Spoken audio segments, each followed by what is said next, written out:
I want to move on to our last section, our lightning round section, where it's just a chance for our viewers to kind of get a glimpse into how you think, some of your values and your beliefs, and your thoughts on the various amount of issues. So the first question I want to ask you is, if you could start a new business or a new organization, or however you want to structure it, but if you could start something new for the Hmong community, and costs and a budget, it wasn't an issue, you had a lot of money in the bank, what kind of business organization would you want to start, and why?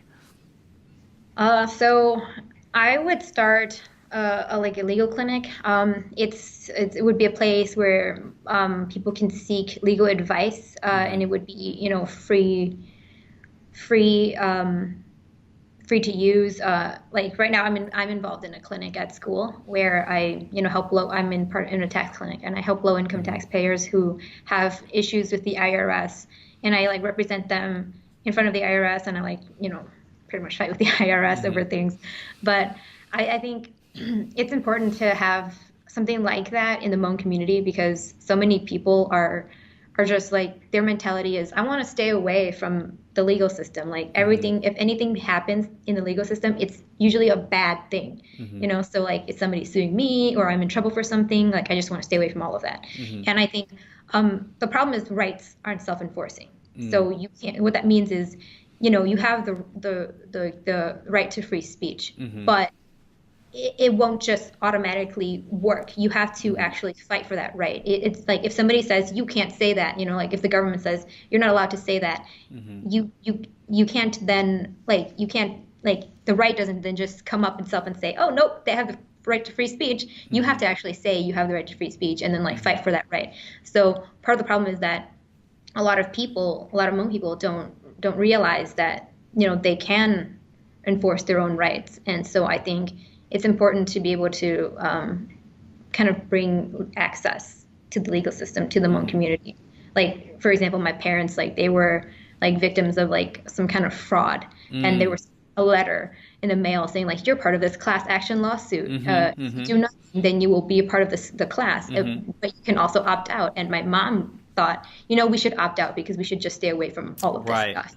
So it's I want to be able to make sure that the people who don't understand the legal system have access still, and have a place where they can go to get the kind of advice, the kind of representation that they need. And also just language issues. I think it would be really great to have a place where there are a lot of Hmong speaking attorneys to help the community, because I think law is complicated enough in English as it is. Right. Being able to try to help someone who doesn't even speak the language would be harder. Awesome. That's awesome. If you could write a fortune cookie and people would read it, what would you want to write on that fortune cookie? So this is going to sound redundant, but I think it would be that statistic that I mentioned earlier, that men apply to jobs when they're only 60% qualified. And I would, write, apply to jobs like you're a man, just apply whenever you think you're not qualified, and hopefully it pans out, it turns out well. Awesome.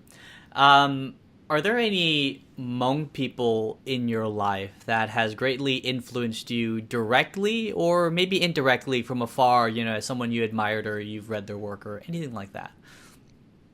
Yeah, so there are two people that I can speak about.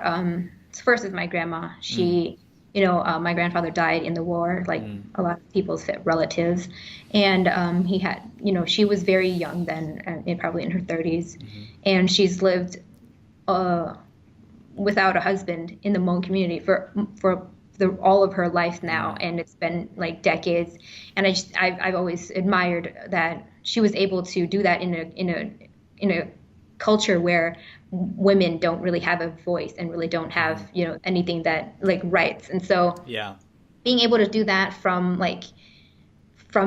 the war and running to fleeing to Thailand, and then living in the US and being able to take care of her family I think was a very big thing for me. And the second person is me more I heard, I was like, oh, we have a state senator and she's Hmong. And it kind of opened up my mind to, you really can do a lot of things, because I guess women just don't have a lot of a very big voice, a very strong voice in the Hmong community. And so like learning that the first elected official was among women, you know, who's very accomplished. I think she's been like a role model. That's awesome. And I think, correct me if I'm wrong, did she graduate from the University of Minnesota Law School? I think she did, right? So you kind of share a little bit of a connection with her. Do you know her personally? Have you met her? No, I haven't met her. Okay. Hopefully someday. So hopefully she's watching, and number one, here's an awesome upcoming Hmong female lawyer, and I want to have her on the show as well. So that's a wish list of mine. So that's super cool. Thank you for sharing that. Do you have a morning routine? And if you do, what is it? I don't really have a morning routine. So since I'm in school, my classes vary depending on the day. Sometimes I have class like late morning, so I don't have to get up really early, but other times I have really early morning classes. And so I don't really have like a routine. I, sometimes check the weather and the news before I go out, but it's not really a routine. I hope to get into a routine when I start working though. All right. I'm curious to know, what do you think would need to happen in your life for you to look at it and say, that was a successful life? What would need to have happened? This is a tough question. I think for me, I'd like to be able to point to something that I've done in my life and know that, like I've left my mark and that I did something to help people. So whether that be like winning a big lawsuit or advocating for certain policies and then getting them passed in legislatures, that kind of thing, where it would help a lot of people, especially like people like Hmong people who like are refugees and don't really have a place to return to, but like are trying to assimilate into like American culture and really pursue the American dream, but don't have the resources, or they don't know about the resources, and so being able to help those kind of groups. Awesome. As we're recording this right now, the Hmong community has been in the United States for about 40 years, and we celebrated the awesome Hmong 40 exhibit, and super exciting. Looking forward to the next 40 years, what are some of the challenges you think the Hmong community will face? And what are you hopeful for about in the next 40 years?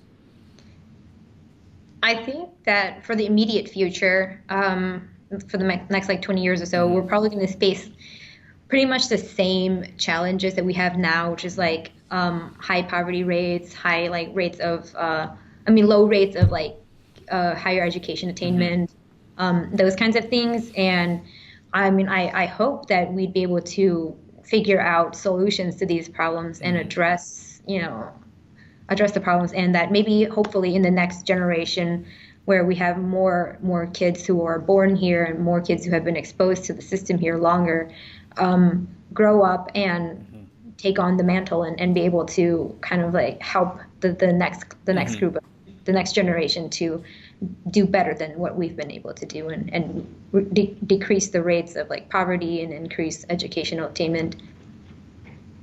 And what are you hopeful for? That we find the solutions to those problems, I think, and maybe have a larger professional base of Hmong professionals. I don't know. I guess the thing is, it's hard to define what professional is, but like people who go to like professional schools as opposed to like grad schools, because there's a small difference. I don't know what it is, but just like having more Hmong leaders in positions of power. So whether that be like in government or heading up a very large business or stuff like that, I think it would be really great for the Hmong community. Awesome. 1 second, my computer's about to die. I need to plug it in. Okay. I don't want to lose you.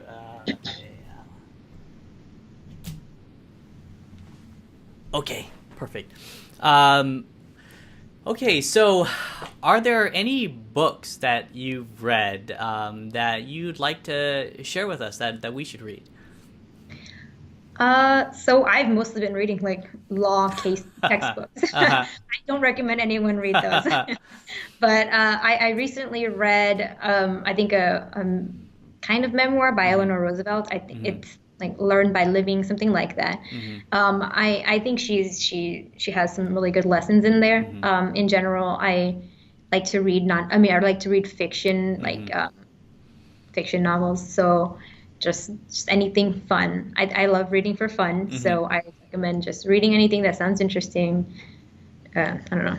Okay, good. Um, I just want to give you one last opportunity. We're at the tail end of our chat here, and I just got to say I've enjoyed every minute of it, and I could go on more, but I don't want to take up more of your time, and hopefully we can have you back on to share your thoughts on other issues like that.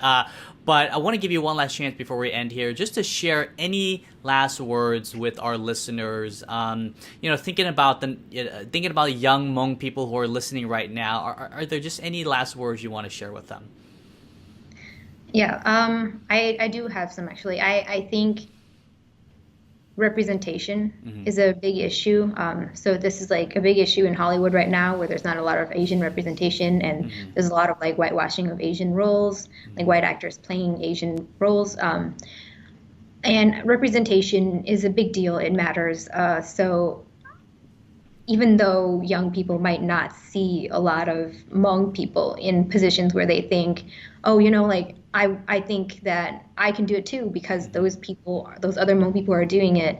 I think I would just like to encourage them to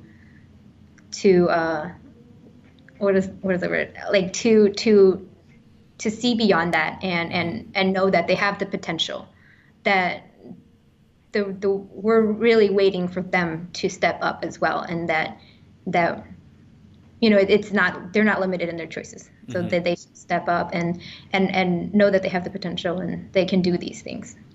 Wow, thanks for sharing that, and just thank you for this time. I've learned so much and been so encouraged, and thank you for sharing your valuable moments. And I know our viewers are going to be probably surprised and greatly encouraged to hear that we have an awesome Hmong woman out in Harvard representing us at the cream of the crop of the world. And so that's just a crazy thought. Like your classmates are, like you said, senators, potential ambassadors, and diplomats and businessmen and women. So crazy thought. Thanks for being out there, and thanks for sharing your moments with us.